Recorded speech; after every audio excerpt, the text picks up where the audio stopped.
Assalamualaikum warahmatullahi wabarakatuh. Perkenalkan, nama saya Novi. Saya akan membahas mengenai tips dan trik mengenai komputer dan desain grafis, tentunya mengenai wawasan IT. Dalam pembahasan kali ini saya ingin membahas atau memberitahu dan berbagi pengalaman saya bagaimana cara belajar komputer dari nol. Untuk pertama-tama, hal yang kalian butuhkan adalah mengenali kebutuhan kalian untuk apa kalian belajar komputer. Contohnya, saya ingin belajar komputer karena saya ingin menservis laptop saya yang rusak. Kedua, saya ingin belajar komputer karena saya ingin membuat animasi. Saya ingin belajar komputer karena saya ingin membuat desain kaos. Atau yang ketiga, saya ingin belajar komputer karena saya tertarik dalam pembuatan software atau aplikasi. Oke, jika kalian sudah mengenali keinginan kalian ingin belajar apa kalau sudah bisa komputer, kalian bangunlah ketertarikan tersebut terhadap apa yang kalian inginkan. Contohnya dengan kalian browsing mengenai video-video cara pembuatan kaos, pembuatan animasi, pembuatan video, ataupun editing audio. Kalian bangun ketertarikan kalian bangun kebutuhan kalian apa. Setelah mencari tahu kebutuhan, kalian cari ketertarikannya, lalu dalami hal tersebut. Dengan cara apa? Banyakin referensi dengan cara melihat di media sosial, menonton video-video hasil editing, ataupun menonton video-video yang ada di YouTube lainnya. Supaya kalian lebih tertarik dan supaya kalian lebih tahu ada berbagai macam jenis. Oke, setelah itu kalian minimal mengetahui jenis-jenis komputer. Kalian tidak perlu sebenarnya mengetahui sejarah komputer bagaimana dan lain-lain.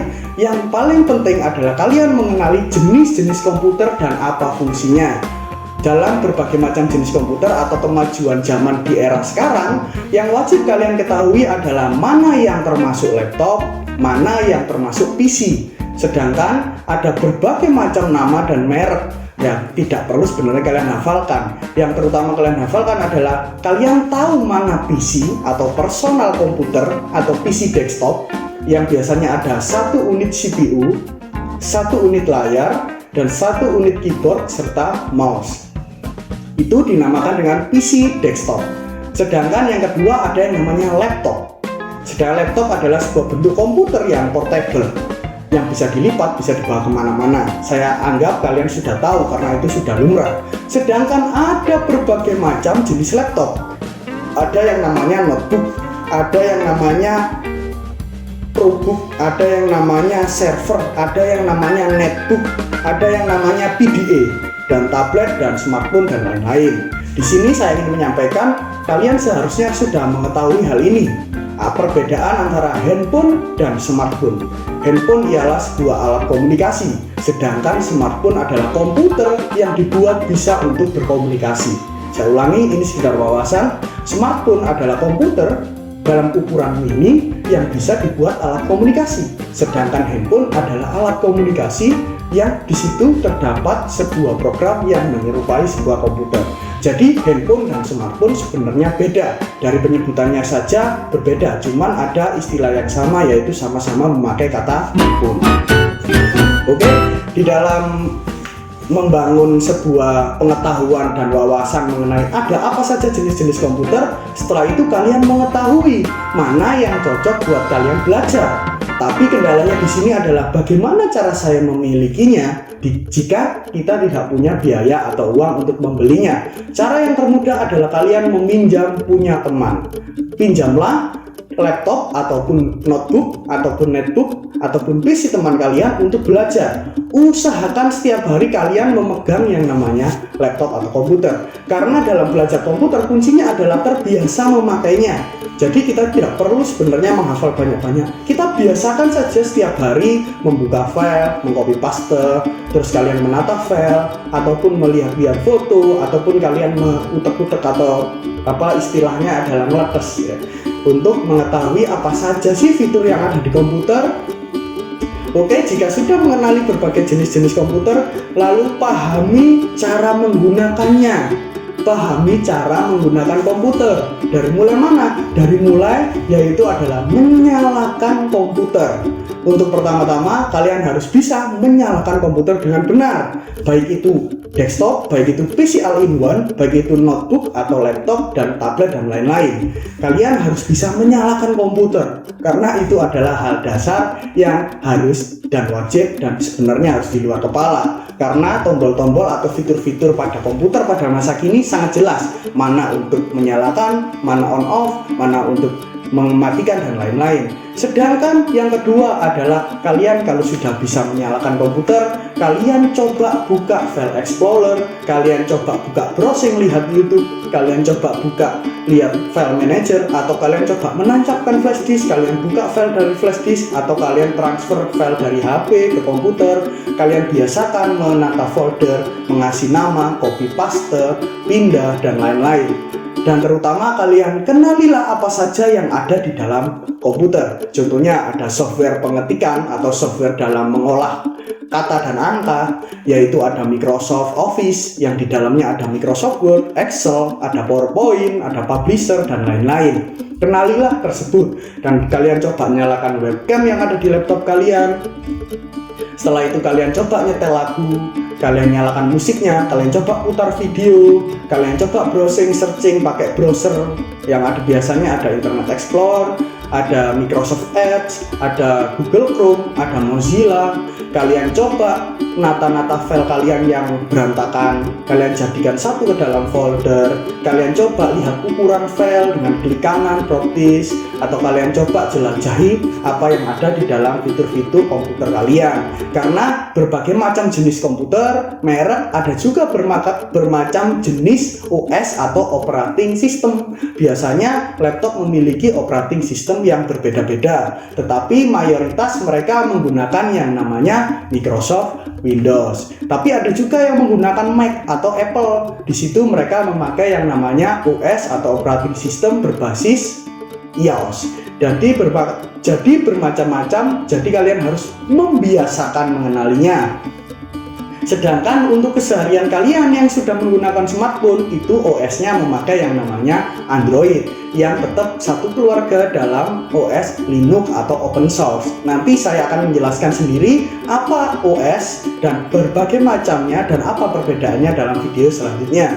Tapi yang sekarang, jika kalian sudah mengenali dan memahami cara menggunakan laptop atau komputer, kalian coba cari tahu spek dari komputer kalian. Itu adalah sebuah cara untuk lebih membangun ketertarikan dan membangun wawasan mengenai kalian memakai sebuah perangkat atau komputer apa. Yaitu contohnya kalian melihat ada RAM-nya berapa, kalian lihat layarnya berapa inch, atau kalian coba cek speakernya, kalian coba cek hard disknya, kalian coba cek prosesornya, kalian coba cek ada berapa colokannya, apa perbedaan macam-macam port atau colokan di dalam laptop kalian. Terus kalian coba cek ada berbagai macam fungsi apa, entah itu ada fingerprint, ada touchpad dan lain-lain.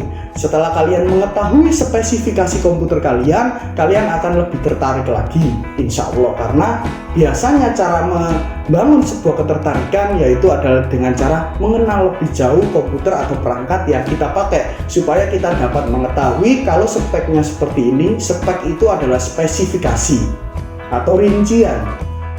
Kalau kita mengetahui satu spek, insya Allah kita akan dapat lebih mengenal komputer kita. Setelah kita mengenal komputer kita akan lebih tahu akan saya pakai apa dan bisanya akan saya membuat apa dengan komputer yang speknya seperti ini. Oke, setelah kalian sudah memahami cara memakai dan mengenal spek, yang terakhir adalah gunakan komputer setiap hari untuk melakukan apapun. Jangan sampai hal ini kalian lewati. Sekali sehari membuka laptop, nanti 1 bulan, 1 tahun baru kalian buka sekali. Itu akan membuat proses belajar komputer kalian akan lebih lama, karena belajar itu akan lebih cepat jika kalian sudah terbiasa memakai sebuah komputer. Dan cara paling cepat dan paling efisien dalam belajar komputer jika kalian sembari kerja dan waktu kalian terbatas adalah dengan cara kalian coba pakai laptop atau notebook yang berukuran kecil supaya lebih praktis dibawa dan dipakai kemana-mana. Sedangkan untuk harga-harga laptop kalian bisa cek di masing-masing platform e-commerce atau kalian bisa datangi tempat-tempat penjualan laptop. Saya kira dalam periode-periode tahun ini semakin banyak laptop-laptop yang bagus, canggih, tipis, ringan, dan murah.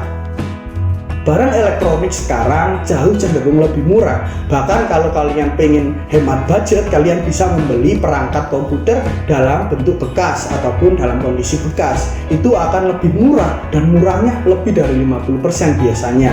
Kalau kalian tidak punya uang atau kalau kalian uangnya kurang.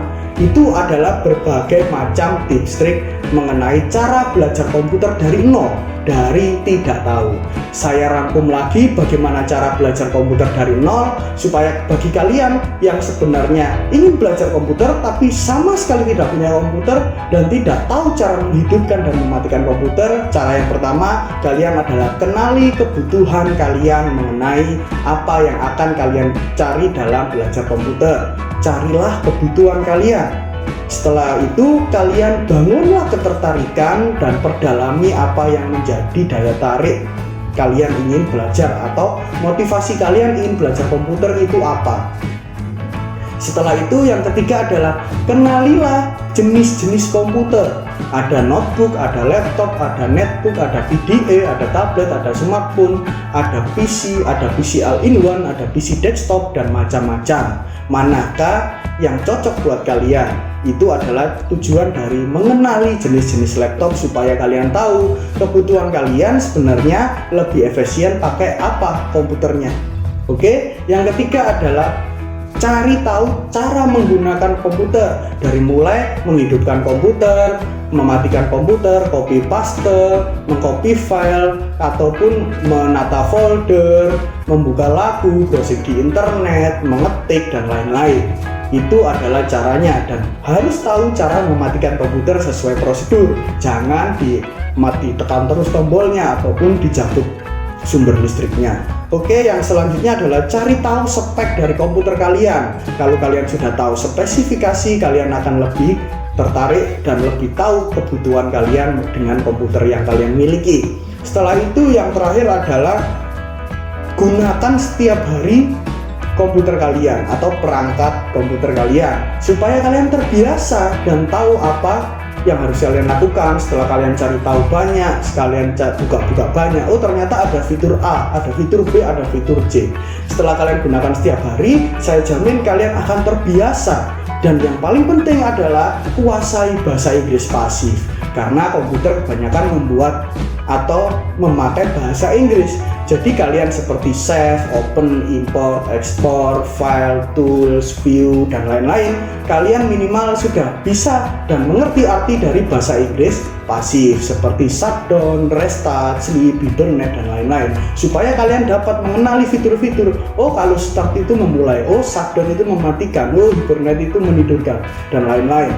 Oke, dalam tutorial tersebut kalian sebenarnya sudah menjalankan proses belajar komputer atau mengenal komputer dengan lebih sederhana dan lebih cepat. Oke, itu adalah pengalaman saya dalam atau memberitahukan ke kalian atau berbagi ke kalian cara-cara mengenal atau belajar komputer dari nol.